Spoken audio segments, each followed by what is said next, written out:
Is the Walmart weighted goods settlement really legit or just another online buzz? Let's break it down, because millions are talking about this $25 million payout, and people want to know if it's actually paying out or just hype.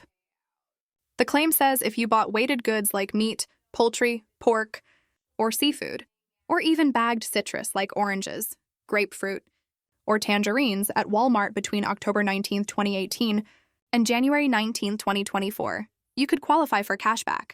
It sounds tempting, right? Especially since they're offering up to $25 without receipts and up to $500 if you have proof of purchase. That's a decent amount for just doing your regular grocery shopping. The good news is, yes, the settlement is real, and many people have already received payments through Zelle or prepaid cards. Some users report getting small payouts, others got larger ones, but it really depends on your claim details and purchase history. The process doesn't seem like a scam, but it's not exactly fast or flawless either. A few people have mentioned delays, errors in payment verification, or confusion with Zelle transfers.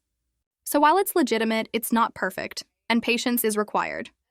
There's no guarantee everyone who files will get a huge payout, but if you're eligible, it's worth submitting your claim before the deadline. After all, it's free money for something you already paid for years ago. Just be careful to only use the official claim website and ignore social media links that might be phishing attempts. So, is it legit? Yes, but don't expect instant riches. It's a real settlement, but the results vary.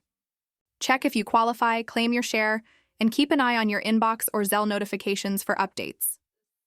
And if you like getting the truth about these online settlements, make sure to subscribe for more honest reviews.